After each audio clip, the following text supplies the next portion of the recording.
வாழ்க வையகம், வாழ்க வளமுடன், குரு வாழ்க, குருவே துணை. ஓம் நமச்சிவாய நமக. ஜோதிட நண்பர்கள் அனைவருக்கும் வணக்கம். இன்றைக்கி என்ன பார்க்க போகிறோம் அப்படின்னா, சுக்கிரனோடு இணையும் ஒன்றுக்கு மேற்பட்ட கிரகங்களும் திருமண வாழ்க்கையும் பற்றி தான் நம்ம பார்க்க போகிறோம். சுக்கிரனோடு இணையும் கிரகங்கள் பாகை முறையில் இணையக்கூடிய கிரகங்கள் இருக்குது, பார்வை முறையில் இணையக்கூடிய கிரகங்கள் இருக்குது. அந்த பாகைங்கிறது டிகிரியில் இணைகிறது.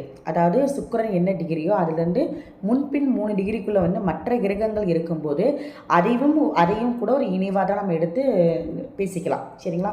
இணைவு அப்படிங்கிற விஷயத்தை அந்த இதுக்கு எடுத்துக்கலாம் அப்படின்னு சொல்கிறோம்.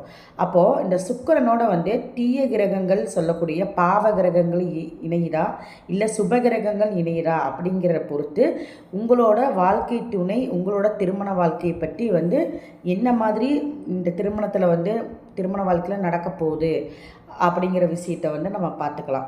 அப்போது ஒரு ஜாதகம்னு எடுத்துக்கிட்டோம்னா 7ஆம் அதிபதியும் பார்க்கணும், சுக்கிரனும் பார்க்கணும். சுக்கிரன் கலத்திரக்கார கிரகம், ஒரு வகையில் ஆண் பெண்ணுக்கும் சமமாக இருக்குது. பட் ஆணுக்கு அதிகப்படியாக இருக்குது கலத்திரக்கார கிரகம் சொல்லக்கூடிய விஷயத்தில்.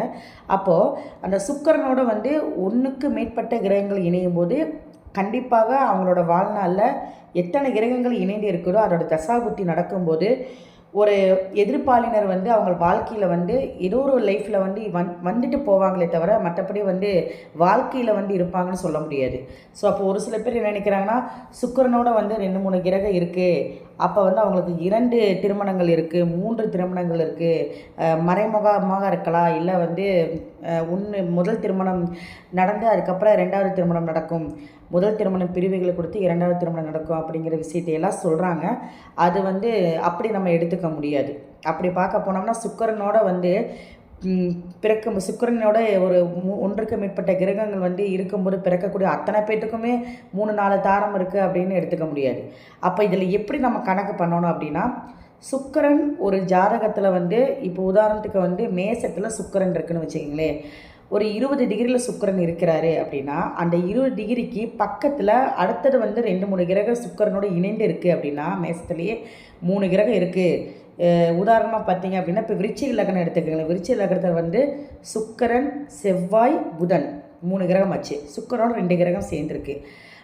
அப்படிங்கிறப்ப அந்த சுக்கிரனுக்கு கிட்டத்தட்ட என்ன கிரகத்தோட பாகை டிகிரி 3 டிகிரி 5 டிகிரிக்குள்ளே இணையுதுன்னு பாருங்கள்.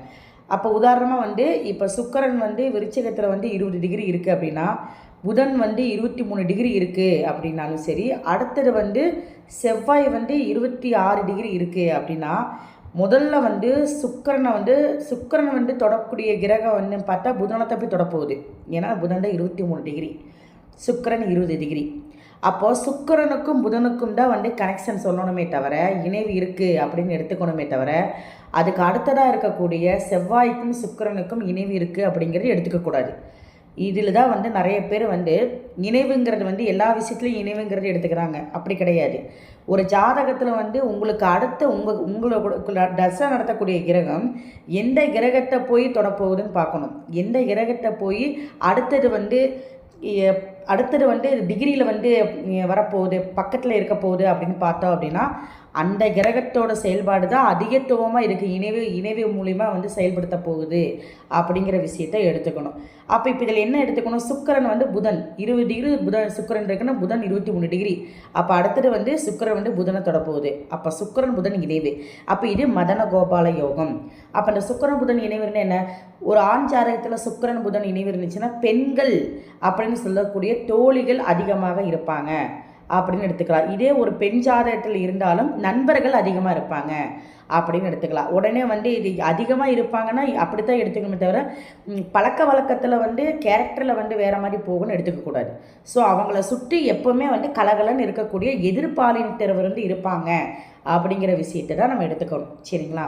இந்த மாதிரி இது இணையும் போது என்ன, இப்போ ஒரு சில பேர் பார்த்திங்கன்னா ஒரு லைஃப் பார்ட்னருக்கு ஒரு பெண் ஒரு ஆண் ஜாதகத்தில் இப்படி ஒரு அமைப்பு இருக்குது அப்படின்னா தனக்கு வரக்கூடிய வாழ்க்கை துணை ஒரு பக்கம் கலகலன்னு இருக்குன்னு நினைக்கக்கூடியவங்களா இவர் இருப்பாங்க. ஏன்னா சுக்கிரனோட புதன் இருக்குது. ஆனால் இதே வந்து அந்த பெண்ணு வந்து தன்னை தவிர மற்ற பெண்கள்கிட்ட வந்து சரிசமமாக சிரித்து பேசுகிற வந்து ஒத்துக்க மாட்டாங்க. அப்போது இந்த கிரக இணைவு இருக்கிறனால வந்து இதனால் பிரச்சனைகள் வந்து குடும்பத்தில் வரக்கு வாய்ப்பு இருக்குது. இவர் சகஜமாக எல்லாத்துக்கிட்டையும் சிரித்து பேசினாலும் கூட, காமெடியாக ஜாலியாக இருந்தாலும் கூட, தன்னுடைய வாழ்க்கை துணைக்கு வந்து அது வந்து பிரச்சனையை தான் கொடுக்குது. ஸோ இதனால் வந்து இந்த இணைவு இருக்கிறவங்க எதிர்பாலினத்தர்கிட்ட வந்து அளவோடு பழகிக்கிறது நல்லது அப்படிங்கிற விஷயத்தை தான் நம்ம இப்போ சொல்கிறோம். ஸோ இந்த மாதிரி தான் ஒரு சில கிரக இணைவுகளை இப்படித்தான் எடுத்துக்கணும். ஆனால் அப்போ அந்த சார்ட்டை பொறுத்த வரைக்கும் விருச்சிகத்தில் 2 கிரக இணைவு இருக்குது. ஆனால் நமக்கு எது நெருக்கமான பாகையில் இருக்கோ அதை தான் நம்ம எடுத்துக்கணும். சரிங்களா? அதுதான் வந்து கண்டிப்பாக வந்து பலனை கொடுக்கும். அதுக்கு அடுத்தது தான் வந்து செவ்வாய் இருக்குது. அப்போ அந்த செவ்வாய்க்கும் சுக்கிரனுக்கும் விட செவ்வாய்க்கும் புதனுக்கும் தான் வந்து இடைவெளி வந்து ரொம்ப குறைவாக இருக்குது. அடுத்தது புதனும் செவ்வாயத்தான் போய் தொடப்போம். அப்படி கணக்கு தான் வச்சுக்கணும் நம்ம. சரிங்களா? அந்த கான்செப்டில் தான் நம்ம கொண்டு போகணும். அப்போ இந்த 2 கிரகம் இருக்குது, 2 கிரகம் 3 கிரகம் எவ்வளவோ இருக்கட்டும், அந்தோட தசா புத்தி வரும்போது, இப்போ ஒருத்தருக்கு புதன் புத்தி வருது, சுக்கிரன் இருக்குது, செவ்வாய் இருக்குது, புதன் புத்தி வரும்போது கண்டிப்பாக வந்து அந்த புதன் சம்மந்தப்பட்டது வந்து சுக்கிரனோட இணைஞ்சிருக்கனால அதை சம்மந்தப்பட்ட நண்பர்கள், அதை சம்மந்தப்பட்ட எதிர்பாலினர் வந்து இவங்ககிட்ட பழக்க வழக்கத்துக்கு வருவாங்க. அப்போ நம்ம அந்த சமயத்தில் நம்ம வந்து ஜாக்கிரதையாக இருக்கணும் அப்படிங்கிறத எடுத்துக்கணும். ஏன்னா ஒருத்தருக்கு வந்து ஒரு டைம் பல டைம் காதல் வரலாம், ஆனால் பல டைமு பல பெண்கள்கிட்ட ஒரே டைமில் வந்து காதலிக்க முடியாது இல்லவா? ஸோ இதுலேயே சில அபூர்வ சகோதரர்கள் மாதிரி இருக்காங்க ஒரு சில பேர். எப்படின்னு கேட்டிங்கன்னா, ஒருத்தர் வந்து பல பேரை காதலிக்கிறவங்களும் இருக்காங்க. அது வந்து ரொம்ப நாள் நீடிக்காது. ஸோ அதுக்கு வந்து கிரக சேர்க்கை இருக்குது. அது வந்து குறிப்பிட்ட குறுகிய காலம்தான். நம்ம சொல்கிறது வந்து வாழ்க்கை ஃபுல்லாக திருமண வாழ்க்கையில் வந்து டியூரேஷன், அதாவது தசா புத்திக்கு வந்து என்னென்ன பலன்கள் மாறுது அப்படிங்கிறத பற்றி தான் இப்போ நம்ம பேசுகிறோம். சரிங்களா? அப்போ அந்த சுக்கிரனோட எத்தனை கிரகங்கள் சேர்ந்திருக்கோ அத்தனை கிரகத்தோட தொடர்புகள்ங்க வருது. மறைமுக தொடர்புகள் இல்லை திருமண வாழ்க்கையில் வந்து மனைவியாகவோ இல்லை கணவராகவோ வருவாங்கங்கிற விஷயத்தை நாங்கள் எடுத்துக்கக்கூடாது. ஒரு ஈர்ப்பு, ஜஸ்ட்டு பார்த்த உடனே பிடிக்கும், அதை அவங்க பேச ட்ரை பண்ணுவாங்க. நம்ம அதுக்கு தகுந்த மாதிரி ஆப்போசிட்டில் தேவை இருக்கா இல்லையாங்கிறத பார்த்துட்டு விலகி வர்றது தான் நம்ம இப்போ சொல்லக்கூடிய விஷயத்துக்கு நீங்கள் இந்த மாதிரி கிரகச்சேர்க்கைன்னா இப்படி இருங்கன்னு சொல்ல வர்றோம். சரிங்களா? அப்போது இந்த சுக்கிரனோட சில நல்ல கிரகங்கள் சேர்ந்தால் நல்ல பலன்களும், இப்போ என்னென்னா சுக்கிரனோட வந்து புதன் இருக்குது, நட்பு கிரகங்கள் சொல்லக்கூடிய செவ்வாய் இருக்குது, இதெல்லாம் வந்து நல்ல கிரகங்கள். அப்போ இந்த அமைப்பில் சேரும்போது வந்து தனக்கு வர வாழ்க்கை துணைக்கிட்ட வந்து நல்ல ஒரு குணங்கள் அவங்ககிட்ட இருக்கும் அப்படிங்கிற விஷயத்தையும் எடுத்துக்கலாம். இதே சுக்கிரனோட அது வந்து திருமண வாழ்க்கையில் பாதிக்காது. அதை தசாபுட்டியில் வரப்போ மட்டும் எதிர்பாலினர்கிட்ட மட்டும் நம்ம ஜாக்கிரதையாக இருக்கணும். இதே வந்து சுக்கிரனோட செவ்வாய் கூட ராகு, கேது, சனி பகவான் இவரெல்லாம் இருந்தாங்க அப்படின்னா கண்டிப்பாக வந்து குடும்பத்துக்குள்ளே பிரச்சனையை கொடுக்கும். அப்போ இந்த மாதிரி கிரக இணைவுகள் இருக்கும்போது திருமணமும் தாமதப்படுத்தப்படுகிறது. கால தாமதமான திருமணம் வருது. தோஷங்கள் நிறைந்ததாக இருக்குது. அந்த ராகு கேது வந்து எந்த அளவுக்கு வந்து சுக்கிரனோட கிரகணத்தில் இருக்குது இல்லை டிகிரியில் எந்த அளவுக்கு தள்ளி இருக்குது அந்த விஷயத்தையும் பார்க்கணும். ஸோ இதுவும் வந்து திருமண வாழ்க்கைக்கு வந்து ஒரு அந்தளவுக்கு ஒரு திருப்தியான அந்த கிரக இணைவு இல்லை அப்படிங்கிற விஷயத்தை எடுத்துக்கலாம். இதில் இன்னொன்று கிரக இணைவு எது வந்து திருப்தியாக இருக்காது அப்படின்னா, ஸோ வந்து திருப்திங்கிறத விட வாழ்க்கையில் வந்து சில பிரச்சனைகளை கொடுக்கக்கூடிய கிரக இணைவுங்கிற சொல்லிடுற பார்த்தா அப்படின்னா அந்த சுக்கிரனோட ராகு கேது அதோட தசாபுத்தி நடக்கணும் எதுவாக இருந்தாலும். ஸோ ஒருத்தருக்கு ராகு சாரை வாங்கி சுக்கிரன் இருக்குது, கேது சாரை வாங்கி இருந்தாலும் கூட அந்த இயல்பாகவே அவங்கக்கிட்ட வந்து பார்த்திங்கன்னா வந்து ஒரு ஒட்டு போகிற தன்மை இருக்காது கணவன் மனைவி அப்படிங்கிற விஷயத்தில். ஒரு ஆண் ஜாதகத்தில் சுக்கிரன் கேது இருந்தாலும் சரி, ஒரு பெண் ஜாதகத்தில் சுக்கிரன் ராகு கேது இருந்தாலும் ஒரு ஒட்டு போகக்கூடிய விஷயங்கள் வந்து நிறையா ஒரு பிரச்சனைகள் கொடுக்கக்கூடியதாகவும் இருக்கும். இல்லை ஒரு வகையில் சாமியாராக கூட இருப்பாங்க. இந்த சுக்கிரன் கேடு இருக்கவங்களாம் பார்த்திங்கன்னா நிர்வாக திறமை அதிகமாக இருக்கும் அந்த பெண்கள்கிட்ட. ஆனால் அந்த தாம்பத்திய வாழ்க்கை, குடும்ப வாழ்க்கை சொல்லக்கூடிய விஷயத்தில் வந்து கொஞ்சம் வந்து இம்பார்ட்டன்ட் அவ்வளோக்கா கொடுக்க மாட்டாங்கன்னு வச்சுக்கிங்களேன். தொழில் ரீதியாக, வேலை ரீதியாக அவங்கக்கிட்ட ஒரு பொறுப்பு கொடுக்குறீங்கன்னா கண்டிப்பாக நல்லாவே வந்து அவங்க பார்த்துக்குவாங்க. சுக்கிரன் கேது இணைவு அப்படிங்கிற விஷயத்த சொல்லலாம். ஆனால் அந்த தாம்பத்திய வாழ்க்கைங்கிற விஷயத்தில் பிரச்சனை வரும்போது அங்கே கண்டிப்பாக பிரிவுகளும் வரக்கூடியதாக இருக்குது. அப்போ நம்ம எதிர்பார்த்த மாதிரி திருமண வாழ்க்கை இருக்கணுங்கிறது எல்லாத்தோட இயல்பான ஒரு விஷயம். அந்த எதிர்பார்த்த திருமண வாழ்க்கையில் அந்த தாம்பத்திய வாழ்க்கையை வந்து அந்த சுக்கிரன் கேது, சுக்கிரன் ராகுங்கிறது சுக்கிரன் வந்து ரொம்ப எல்லாமே எக்ஸ்ட்ரானரியாக எதிர்பார்க்குறது, அதுவும் டேஞ்சர் தான். எல்லாமே அளவோடு இருந்தால் பிரச்சனை கிடையாது. கேதுங்கிறது அளவு கம்மியாக குறைவாக அப்படிங்கிற மாதிரியும், ராகுங்கிறது ரொம்ப அபரிவிதமாக தேவை இல்லாமல் இருந்தாலும் கூட அது வேணும் அப்படிங்கிற விஷயத்தில் இருக்கிற மாதிரி இருக்கிறவங்களாம் இருப்பாங்க. அப்போது ஒன்றுக்கு மேற்பட்ட தொடர்புகள் வந்து சுக்கிரன் ராகுக்கு வரும். அது தசா புத்தியை பொறுத்தும், அது எந்த அளவுக்கு வந்து சுக்கிரன் பலவீனமாக இருக்கிற பொறுத்து அவங்களுக்கு வந்து அந்த ராகுவோடு சேர்ந்து இருக்கும்போது தொடர்புகள் ஏற்படும் அப்படிங்கிறத எடுத்துக்கலாம். சரிங்களா? அப்போது இந்த மாதிரி வந்து சுக்கிரன் செவ்வாய் சேர்ந்தால் ரொம்ப நல்ல விஷயம். தாம்பத்தியத்தில் ரொம்ப ஈடுபாடு அவங்ககிட்ட அதிகமாக இருக்கும். ஒருத்தர் புரிதல் தன்மை ரொம்ப அதிகமாக இருக்கும்னு சொல்லலாம். அது வந்து முக்கியமான விஷயமா இருக்குது. அந்த திருமண பொருத்தத்தில் சுக்கிரனோட செவ்வாயும் ரெண்டும் வந்து கலத்திரக்கார கிரகமாக இருக்கனால அது ரொம்ப நல்ல விஷயம். ஒரு பெண் ஜாதகத்தில் செவ்வாயோட ராகு கேது சேர்ந்தால் கணவரோட கேரக்டர் பார்த்தீங்க அப்படின்னா ரொம்ப வந்து கோவம், டென்ஷன், அந்த மாதிரி ஒரு இதில் போயிடுவாங்க. அப்போ வந்து பிடிவாதமெல்லாம் அதிகமாக இருக்கும். அப்போ அந்த மாதிரி செவ்வாயோட வலு அதிகமாக இருக்கும்போது கண்டிப்பாக வந்து கணவன் மனைவிக்குள்ள பிரச்சனைகள் வரும். இங்கே வந்து சுக்கிரனோட வலு அதிகமாக இருக்கும்போது இங்கேயும் கணவன் மனைவிக்குள்ள பிரச்சனைகள் அதிகமாக வரும். ஏன்னா கலத்திரக்கார கிரகமாக இருக்கிறனால. அப்போ இந்த ராகு கேதுகள், சனி பகவான், சூரியனோட வந்து சுக்கிரன் சேருது அப்படின்னா இதில் என்ன ஒரு முக்கியமான விஷயம்னா, சூரியன் சுக்கிரன் ஒன்றா நார்மலான டிகிரியில் இருக்கணும். இப்போ 20 டிகிரி சுக்கிரன் இருக்குது அப்படின்னா மோஸ்ட்லி ஒரு 10 டிகிரி 12 டிகிரிக்குள்ளே வந்து தள்ளி இருக்கும்போது வந்து உங்களுக்கு 5 டிகிரி தான் அப்படின்னா அஸ்தங்கம் சொல்லலாம். அதுக்கு மேலே போக பெரிய அஸ்தங்கமாக நம்ம எடுத்துக்கக்கூடாது. அதே மாதிரி சுக்கிரனுக்கு பின்னாடி சூரியன் இருக்குது அப்படின்னா அதுவும் நீங்கள் வந்து அதுக்கப்புறம் அஸ்தங்கம் ஆக போகுது அப்படின்னாலும் பிரச்சனை இல்லை. அதாவது சூரியனுக்கு நீங்கள் இப்போ சுக்கிரன் இருக்குது, சூரியன் போய் அஸ்தங்கம் பண்ணுறதுக்கும் சூரியன் சுக்கிரனை கடந்துருச்சு, பட் ஆனால் அந்த 5 டிகிரிக்குள்ளே அஸ்தங்கமாக இருக்குங்கிறப்ப பெருசாக வந்து அது பயப்பட வேண்டிய அவசியம் இல்லை, சரிங்களா? ஆனால் அந்த சூரியனுக்கும் சுக்கிரனுக்கும் இடைவெளி வந்து அதிகப்படியாக இருக்கக்கூடாது, பரம அஸ்தங்கமாகவும் இருக்கக்கூடாது. இதுதான் முக்கியமான விஷயம். சூரியனோட சுக்கிரன் ஒரே டிகிரி இல்லை 3 டிகிரிக்குள்ளே பரம அஸ்தங்கம் ஆச்சு அப்படின்னா கண்டிப்பாக அவங்களுக்குள்ள வந்து தாம்பத்திய வாழ்க்கை பிரச்சனையை கொடுக்கும் அப்படிங்கிற விஷயமும். இதே அந்த சூரியனுக்கும் சுக்கிரனுக்கும் இடைவெளி வந்து ஒரு 42 டிகிரி இருக்குது அப்படின்னா, அதாவது 42 டிகிரி 42 டிகிரிங்கிறது 42 டிகிரிக்கு மேலே, அப்போ எப்போ அது வரும் அப்படின்னா, ஒரு மேசத்தில் சுக்கிரன் இருக்குது அப்படின்னு வச்சுக்கிங்களே, ஒரு கட்டத்தை தாண்டி சூரியன் மிதுனத்தில் இருக்கும். இல்லை பரிவர்த்தனையில் வந்து டிகிரியில் வந்து எக்ஸஸ் ஆகும். இப்போ வந்து சுக்கிரனும் சூரியனும் பரிவர்த்தனை ஆகும்போது இடையில வந்து கட்டங்கள் வந்து ரொம்ப அதிகப்படியாக இருக்குது, டிகிரி அதிகப்படியாக இடைவெளி கொடுக்கும். அப்போ அந்த மாதிரி பரிவர்த்தனை ஆனாலும் சரி, இல்லை ஒரு 42 டிகிரிக்கு மேலே தள்ளி சூரியன் சுக்கிரனுக்கு இடைவெளி இருக்கும்போது இவங்க கிட்ட திருமண வாழ்க்கைங்கிறது எப்படி இருக்கணும்னா ஒரு நண்பரை போல் இருக்கணும்னு நினைப்பாங்களே தவிர தாம்பத்திய வாழ்க்கையில் ஒரு ஆர்வத்தை அதிகப்படியாக கொடுக்க மாட்டாங்க. இதில் என்ன ஒரு ப்ளஸ் பாயிண்ட்னா, சுக்கிரன் ராகு இணைவு இருந்துச்சுன்னா இதை மாற்றம் வந்துடும். நான் சொல்கிறேன், வெறும் சுக்கிரன் சூரியன் மட்டும் இருக்கும்போது தான் இந்த கான்செப்டை நீங்கள் எடுத்துக்கணும். அதனால தான் வந்து ஒரு கிரக சேர்க்கையை வந்து 1 2 கிரக சேர்க்கை இருக்கிறதுக்கும் ஒரு 3 4 இருக்கும்போது இந்த கிரகம் இந்த கிரகத்தோட கனெக்ட் ஆகுது, அந்த கிரகம் அதோட கனெக்ட் ஆகும்போது கண்டிப்பாக நம்ம சொல்லக்கூடிய விஷயங்களை வந்து கொஞ்சம் மாறுபட்டு தான் போகும் அப்படிங்கிற விஷயத்தை நம்ம எடுத்துக்கலாம், சரிங்களா? அப்போது இந்த மாதிரி வந்து பாவ கிரகங்கள் சேரும்போது ஆதிபத்தியம் அப்படித்தான் 6 8 மோஸ்ட்லி 12 விட 6 8 ஆதிபத்தியங்கள் வந்து சுக்கிரனோடு சேரும்போது கண்டிப்பாக திருமண வாழ்க்கையை தாமதப்படுத்துது. அந்த 6 8 சம்மந்தப்பட்ட தசாபுத்தியில் வந்து பிரிவுகளையும் கொடுக்குது, அடுத்த தேவையில்லாத பழக்க வழக்கத்தையும் தொடர்புகளையும் கொடுக்குது அப்படிங்கிற விஷயத்தை நம்ம எடுத்துக்கலாம். ஸோ 6ங்கிறது வந்து பிரிவு, 8ங்கிறது வந்து அவமானம். அப்போ அந்த டைமில் வந்து நம்ம வந்து அந்த சுக்கிரனோடு இருக்கக்கூடிய ஆதிபத்திய கிரகங்களாக இருக்குது அப்படின்னா கண்டிப்பாக வந்து எதிர்பாலினத்திற்கிட்ட நம்ம வந்து அளவோட பழக்க வழக்கம் இருந்துக்கிறது, எதுவுமே வந்து நம்ம பேச்சுவார்த்தையை வந்து பெருசாக வந்து நம்ம க்ளோஸாக இல்லாமல் அளவாக இருந்துக்கிறது ரொம்ப நல்லது அப்படிங்கிற விஷயத்தை நீங்கள் எடுத்துக்கலாம். இப்போது இந்த சுக்கிரனோட சூரியனோடு சேர்ந்துருக்கும்போது வந்து இதே குரு பார்வை இருக்குது அப்படின்னா ரொம்ப நல்ல விஷயம். கண்டிப்பாக அவங்ககிட்ட வந்து செல்வ செழிப்பு நல்லாவே இருக்கும், வாழ்க்கைக்கு தேவையான அளவுக்கு அவங்களோட பொருளாதாரம் இருக்கும் அப்படின்னு சொல்லலாம்.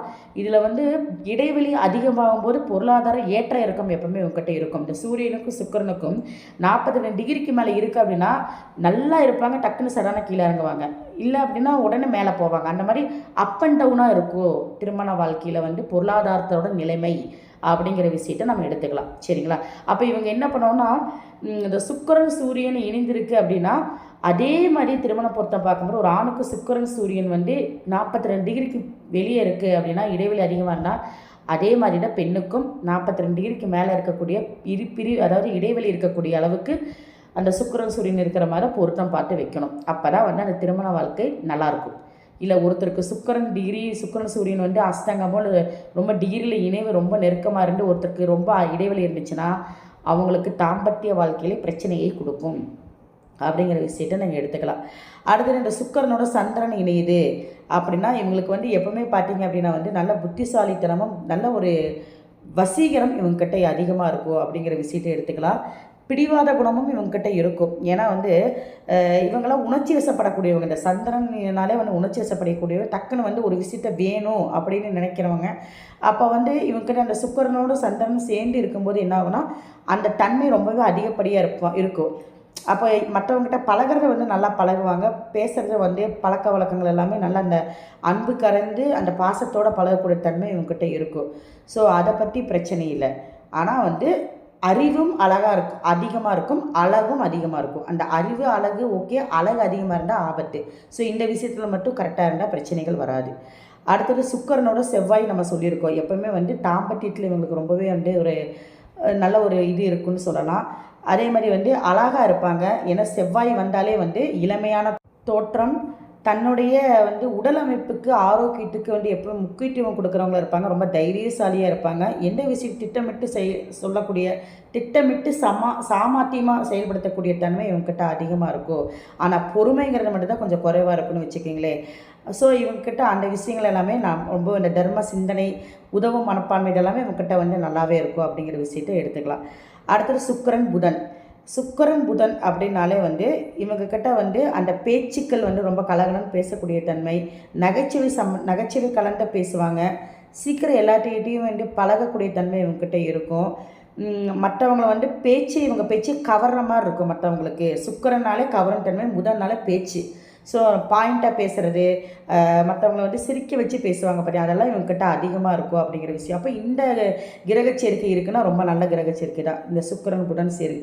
ஸோ நான் சொல்லுவேன், இந்த சுக்கிரன் புதன் இந்த மாதிரி கிரகங்கள் சொல்லக்கூடிய கிரகங்கள் சேர்க்கை சுக்கிரனோட இருக்கும்போது நல்ல தன்மையை கொடுக்கும்னு ஆல்ரெடி முன்னே சொல்லியிருக்கேன். இப்போ நம்ம பிரித்து தனித்தனியாக பார்க்கும்போது இந்த கிரகம் இந்த தன்மையை கொடுக்குது அப்படிங்கிற விஷயத்த நம்ம சொல்கிறோம், வேற ஒன்றும் கிடையாது. சரிங்களா? ஸோ வந்து இவங்ககிட்ட வந்து வியாபாரத்தன்மையும் அதிகமாக இருக்கும், விடாமுயற்சி இவங்ககிட்ட அதிகமாகவே இருக்கும். எதையுமே வந்து மற்றவங்களை சங்கடப்படுத்துகிற மாதிரி இவங்க பேச மாட்டாங்க, நடந்துக்க மாட்டாங்க. அந்த தன்மை வந்து இந்த சுக்கிரனுக்கு புதன் இணைவு இருக்கிறவங்ககிட்ட இருக்குது அப்படிங்கிற விஷயத்தை எடுத்துக்கலாம். அடுத்தது வந்து சுக்கிரன் குரு. இது ஒரு வகையில் வந்து பகை கிரகங்கள் சொல்லப்பட்டாலும் கூட, ஏன்னா வந்து அசுரகுரு தேவகுருன்னு சொல்கிற மாதிரி பகை கிரகங்களாக இருந்தாலும் இந்த அமைப்பு சுக்கிரன் குரு ஒருத்தர் ஜாதகத்தில் ஸ்ட்ராங்காக இருந்தால் பணப்புழக்கம், பொருளாதாரத்தில் வந்து இவங்களுக்கு பணப்புழக்கம் எப்போ இருந்துக்கிட்டே இருக்கும் அப்படிங்கிற விஷயத்தை எடுத்துக்கலாம். ஏன்னா சுக்கிரனுங்கிறது டெய்லி ரொட்டேஷன், குருங்கிறது கோடிக்கணக்கான பணம் அப்படின்னு சொல்லலாம். அப்போ இந்த சுக்கிரன் குரு ஏதோ ஒரு வகையில் சம்மந்தப்பட்டோ இல்லை ஒரு சாரம் பெற்றோ இணைந்து இருக்கும்போது பொருளாதாரத்துலேயும் பண விஷயத்தில் பிரச்சனைகள் இல்லை. ஆனால் கருத்து வேறுபாடுகள் கொஞ்சம் அவங்களுக்குள்ளே வந்துகிட்டே இருக்கும். கணவன் மனைவி வந்து இருக்கும்போது, ஏன்னா சுக்கிரன் மேலே குரு இருக்கும்போது வந்து பேச்சு சுதந்திரங்கிற விஷயத்தில் வந்து சில சங்கடங்கள் பிரச்சனைகள் வரும். ஏன்னா பார்த்தீங்கன்னா குருன்னா அட்வைஸ் பண்ணுறவர், இவர் ஒரு குறைய சொல்லுவார், அதை சுக்கிரன் ஏற்றுக்க மாட்டாங்க. ஸோ இந்த மாதிரி ஒரு பிரச்சனைகள் வர்றது இருக்கும் அப்படின்னு எடுத்துக்கலாம். மற்றபடி பார்த்திங்கன்னா வந்து நிர்வாகத்திறமை நல்லாவே இருக்கும், சிக்கனமாக செலவு பண்ணணும்னு நினைக்கக்கூடியவங்களாக இருப்பாங்க அப்படிங்கிற விஷயத்தையும் நம்ம எடுத்துக்கலாம். சரிங்களா? அப்போது இன்னொன்று பார்த்திங்க அப்படின்னா, இந்த சுக்கிரன் குரு வந்து இணைவு வந்து ஒரே ராசி கட்டத்தில் இருக்கணுங்கிறது கிடையாது. உங்கள் ராசி கட்டத்தில் எந்த கட்டத்தில் வேணாலும் சுக்கிரனோ குருவே இருக்குது அப்படின்னா டிகிரியில் இணைதான் பாருங்கள். பாகையில் நான் சொன்ன மாதிரி இப்போ வந்து சுக்கிரன் 20 டிகிரி மேசத்தில் இருக்குது அப்படின்னா, குரு வந்து உங்களுக்கு சிம்மத்திலேயே வந்து 21 டிகிரி இருக்குது அப்படின்னா கண்டிப்பாக அது இணைவு தான். அந்த இணைவுங்கிற கான்செப்டில் தான் நாங்கள் எடுத்துக்கணும். இதுதான் வந்து சுக்கிரனோட இணையும் கிரகங்கள் ஒன்றுக்கு மேற்பட்டு இப்படியும் பார்க்கணும் அப்படிங்கிற விஷயத்தை தான் நான் உங்கள்கிட்ட சொல்லிகிட்ருக்கேன். சரிங்களா? ஆனால் அந்த ராசி கட்டத்தில் கிட்டத்தட்ட இருக்கிற அதுவும் இணைவு தான். இந்த மாதிரி டிகிரியில் வந்து ராசி கட்டத்துக்கு அடுத்த கட்டத்தில் இருந்தாலும் அதுவும் வந்து டிகிரியில் இணைவு அப்படிங்கிற விஷயத்தை நம்ம எடுத்துக்கலாம். சரிங்களா? இப்போது அடுத்தது வந்து சுக்கிரன் சனினாலே தொழில், வேலை இந்த விஷயத்தில் ரொம்ப அவங்களுக்கு ஈடுபாடு இருக்குன்னு சொல்கிறோம். நல்ல ஒரு தோற்றம் அவங்கக்கிட்ட இருக்குன்னு சொல்லலாம். அந்த இடத்துல வந்து சுக்கிரன் சனினாலே வந்து மனைவியோட ஆதிக்கம் வந்து எப்பவுமே அதிகமாக இருக்கும். ஏன்னு கேட்டால் அப்படின்னா வந்து ஒரு பெண் ஜாதகமாக இருந்தால் இந்த சுக்கிரன் சனி இருந்தால் கணவரோட ஆதிக்கம், ஒரு ஆண் ஜாதகமாக இருந்தால் பெண்ணோட ஆதிக்கம் அதிகமாக இருக்கும் அப்படிங்கிற விஷயத்தையும் நம்ம எடுத்துக்கலாம். கரெக்டாக இருப்பாங்க. அந்த நீதி நேர்மை அப்படிங்கிற விஷயம் அவங்கக்கிட்ட இருக்கும். ஒருத்தருக்கு ஒருத்தர் வந்து விட்டு கொடுத்து போகக்கூடிய தன்மை இவங்கக்கிட்ட நிறையாவே இருக்குன்னு சொல்லலாம். ஏன்னா சுக்கிரன் சனினாலே வந்து ஈர்ப்பு அதிகம், பண விஷயத்திலும் ஈர்ப்பு அதிகம், கணவன் மனைவிகிட்டிலும் ஈர்ப்பு அதிகமாக இருக்கும் அப்படின்னு எடுத்துக்கலாம். இந்த சேர்க்கை இருக்கிறவங்க எப்போவுமே பார்த்தீங்க அப்படின்னா வந்து அவங்களுக்குள்ளே வந்து விட்டு கொடுத்து போகிறது, புரிதல் தன்மை, அந்த மாதிரி இதில் வந்து எது நல்லது எது கெட்டதுங்கிறது முன்னாடியே பகுத்து ஆராய்ந்து பண்ணக்கூடிய தன்மை கணவன் மனைவிக்குள்ளே இருக்கும். இதில் என்ன ஒரு ப்ளஸ் பாயிண்ட்னா, ஒருத்தர் ஹெவியாக இருப்பாங்க, ஒருத்தர் ஆஃப் ஆயிடுவாங்க.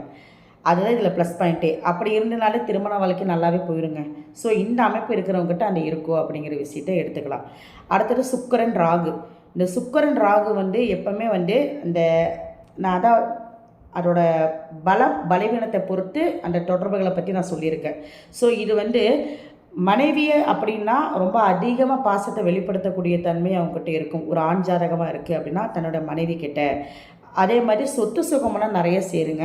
இந்த சுக்கிரன் ராகு வந்து நல்ல விதத்தில் இருக்குது. உச்சமாக இருந்து ராகு கூட இருக்குது, கிரகணம் ஆகலை அப்படின்னா, ஆட்சியாக இருந்தாலும் சரி ராகு கூட இருக்குது, கிரகணம் ஆகாமல் இருக்குது அப்படின்னா கண்டிப்பாக வந்து பொருளாதாரம் நல்லாயிருக்கும். வீடு நிலங்கள் எல்லாமே செல்வாக்கு ரொம்ப நல்லாவே இவங்ககிட்ட இருக்கும். இந்த சுக்கிரன் ராகு வந்து இணைந்து ஒரு ஜாதகத்தில் இருக்குன்னா கண்டிப்பாக வந்து அவங்கக்கிட்ட லக்ஸுரியான வாழ்க்கை இருக்குன்னு சொல்லலாம். அது வந்து அந்த சுக்கிரன் எந்த விதத்தில் இருக்குது பொறுத்து அது ஸ்தான பலம் இருக்கா. சுக்கிரன் கெடாமல் பலவீனம் இல்லாமல் இருக்கணும். ராகு எப்படி இருக்குது, அந்த ராகுவோட என்ன கிரகங்கள் சேர்ந்துருக்கு இதையும் பொறுத்து தான் வந்து இந்த தன்மைகள் வந்து வெளிப்படும் அப்படிங்கிறத நம்ம எடுத்துக்கலாம். அப்போது இந்த சேர்க்கை வந்து சரியாக அமைப்புகள் வந்து இல்லாமல் இருக்குது அப்படின்னா, ஏதாவது என்னென்னா சுக்கிரன் பலவீனமாக இருக்குது, இல்லை சுக்கிரன் நீசமாகி ராகு சேருது, இந்த மாதிரி பலவீனமாகி, இல்லை சுக்கிரன் வந்து ஆல்ரெடி வந்து ஆதிபத்தியங்கள் 6-8 ஆதிபத்திய கிரகத்தோடு சேர்ந்து ராகு இணையுது அப்படிங்கிறப்ப வந்து என்னென்னா பிரச்சனையை கொடுக்குது, நோய்களை கொடுக்குது அப்படிங்கிற விஷயம், போராட்டமான வாழ்க்கையை கொடுக்குறதுங்கிறது எடுத்துக்கலாம். சரிங்களா? அடுத்தது வந்து சுக்கிரன் கேது. இது வந்து ஆன்மீகம் சம்மந்தப்பட்ட விஷயமும் இவங்ககிட்ட இந்த பூஜை வழிபாடு, சித்தர் வழிபாடு இதெல்லாம் வந்து அதிகமாக இருக்கும் அப்படிங்கிறது எடுத்துக்கலாம். எந்த ஒரு விஷயத்தையும் வந்து ரொம்ப யோசித்து செய்யக்கூடிய தன்மை இவங்ககிட்ட இருக்கும். ஒரு சின்ன விஷயத்தை ரொம்ப யோசிக்கிறவங்க யாருன்னு கேட்டால் அந்த சுக்கிரன் கேது தான். இவங்ககிட்ட ஒரு பொறுப்பை ஒப்படைச்சிட்டிங்கன்னா கரெக்டாக செஞ்சு முடிச்சிருவாங்க. ஏன்னா இவங்க வந்து கெட்ட பேர் வரக்கூடாதுன்னு நினைக்கக்கூடிய தன்மை இவங்ககிட்ட அதிகமாக இருக்கும். நீட்டாக இருக்கணும்னு நினைப்பாங்க, சிம்பிளாக இருக்கணும்னு நினைக்கக்கூடியவங்களாக இருப்பாங்க. ரொம்ப அளப்பரிய வந்து இந்த ஆடை விஷயத்துலேயும் சரி பேச்சுக்கள் எல்லாம் இவங்ககிட்ட இருக்காது. அதாவது வந்து என்னென்னா, ஒரு விஷயம் சொல்லுவாங்களே, எப்படி சொல்கிறேன்னா, நிறை குடம் தழும்பாது அப்படிங்கிற மாதிரி இவங்ககிட்ட வந்து அந்த மாதிரி வந்து எல்லா விஷயம் முழுமையடைஞ்சு இருப்பாங்க. பட் ஆனால் வெளியே தெரியாத மாதிரி தான் இருப்பாங்க. இவங்களை வந்து புரிதல் தன்மை புரிஞ்சிக்கிறது இவங்களை கஷ்டம். இவங்க எல்லாத்தையும் கேதர் பண்ணி வச்சுருப்பாங்க. ஆனால் இவங்களை புரிஞ்சிக்கிறது வந்து நமக்கு ரொம்ப கடினமாக இருக்கும்னு சொல்லலாம். ஸோ இந்த சுக்கிரன் கேது இருக்கிற ஒரே ஒரு மைனஸ்னால், எப்போவுமே ஆன்மீகத்தில் ரொம்ப அதிக ஈடுபாடு இருக்கும், பூஜை புனஸ்காரத்தில் ஈடுபாடு இருக்கும், பயணங்கள் அதிகமாக போயிட்டு வரோம்னு நினைப்பாங்க ஆன்மீகத்தில். இதனால் என்னென்னா குடும்பத்தில் தாம்பத்திய வாழ்க்கை கொஞ்சம் குறையும் போது வந்து பிரச்சனைகளை கொடுக்கும். இதைத்தான் நம்ம சொல்ல போகிறோமே தவிர மற்றபடி வந்து அதுவும் வந்து அந்த சுக்கிரன் வந்து உச்சமாக இருந்து கேதுவெலாம் இருக்குது அப்படின்னா பெருசாக பாதிக்காது. சுக்கிரன் பலமாக இருந்தால் கேது வந்து அப்படியே டார்கெட் பண்ணி போயிடும், பெருசாக பாதிக்காது. சரிங்களா? ஸோ இந்த மாதிரி தன்மை எல்லாமே வந்து சுக்கிரன் கேது இருக்கிறவங்ககிட்ட இருக்கும். இந்த சுக்கிரன் கேது இருக்கவங்ககிட்ட வந்து பொருளாதாரம் சம்மந்தப்பட்ட நிர்வாகம் சம்மந்தப்பட்ட விஷயம்லாம் கொடுத்தீங்க அப்படின்னா கரெக்டாக வந்து செயல்படுத்தி கொடுத்துருவாங்க. மோஸ்ட்லி பார்த்திங்கன்னா இவங்க வந்து ஜோதிடத்தில் நல்ல ஒரு பேர் புகழ் இருக்கக்கூடியவங்களாக இருப்பாங்க. மந்திர தந்திரங்களை நல்லா தேர்ச்சி பெற்றவங்களாக இருப்பாங்க. ஆசிரியராக இருக்கக்கூடியவங்க, குருநாதராக இருக்கக்கூடியவங்க, இதெல்லாம் வந்து இந்த கேது இணையும் போது ஆராய்ச்சி சம்மந்தப்பட்ட விஷயங்கள் எல்லாமே இந்த கேது இணையும் போது கண்டிப்பாக அந்த ஒரு விஷயத்தில் வந்து ஈடுபாடும் சரி ஒரு தேர்ச்சி பெற்றவங்களாக இருப்பாங்க அப்படிங்கிறது நம்ம எடுத்துக்கலாம். சரிங்களா? ஸோ இவ்வளோ தான். இது சுக்கிரனோட வந்து இணைந்த ஒன்றுக்கு மேற்பட்ட கிரகங்கள் இணையும் போது வந்து திருமண வாழ்க்கையில் இப்படிலாம் வந்து பிரச்சனையை கொடுக்குது. ஒரு சில கிரகங்கள் இணையும் போதும் இப்படியும் பிரச்சனையை கொடுக்குது, நல்லது நடக்குது அப்படிங்கிற விஷயத்தை நீங்கள் தெரிஞ்சுக்கிட்டீங்கனாலே போதும். ஸோ சுப கிரகங்கள் சொல்லக்கூடிய சுக்கிரனோட சந்திரன், செவ்வாய் அப்படிங்கிற விஷயம், அதாவது வந்து சுக்கிரனுக்கு ஃபேவரபுளாக இருக்கக்கூடிய நட்பு கிரகங்கள் சொல்லக்கூடிய விஷயங்கள் அதெல்லாம் வந்து இணையும் போது புதன் பகவான் இதெல்லாம் இணையும் போது நல்ல தன்மையும், சனி பகவான் கூட ஒரு வகையில் நல்ல தன்மை தான், ஆனால் கசப்புகள் சிறிது கண்டிப்பாக வரும் அப்படிங்கிற விஷயத்தையும் எடுத்துக்கணும். இன்னொரு விஷயம் என்னென்னா, இந்த ராகு கேது செவ்வாய் பகவானோட சேர்ந்து இந்த கிரகணம் இல்லாமல் இருந்தால் ஓகே, கிரகணத்தோடு இல்லை சூரியனோடு சேர்ந்து அஸ்தங்கமாகி சுக்கிரனோடு இணையும் போது கண்டிப்பாக வந்து திருமண வாழ்க்கையில் வந்து மாற்றங்கள் அதிகமாகவே கொடுக்குது அப்படிங்கிற விஷயத்தை எடுத்துக்கலாம். அப்போ சுக்கிரனோட என்னென்ன கிரகங்கள் இணையுது, ஒன்றுக்கு மேற்பட்ட கிரகங்கள் இணையும் போது வாழ்க்கையில் சில மாற்றங்களை கொடுத்தே தீரும். அது வந்து பலமாக இணையுதா பலவீனமாக இணையுதா பொறுத்து அதோட தசாபுத்தி நடக்கும்போது திருமண வாழ்க்கையில் பாதிப்புகளை கொடுக்குது அப்படிங்கிற விஷயத்தை எடுத்துக்கலாம். அதை வந்து சுக்கிரன் வந்து அந்த குரு பகவானோ இல்லை நல்ல ஆதிபத்தியம் சொல்லக்கூடிய கிரகங்கள் வந்து பார்வை செய்யும் போதோ இணையும் போதோ கண்டிப்பாக அதோட வீரியம் தோஷங்கள் குறையுது அப்படிங்கிற விஷயத்தையும் நம்ம எடுத்துக்கலாம். சரிங்களா? ஸோ மீண்டும் அடுத்த பகுதியில் சந்திப்போம். நன்றி, வணக்கம்.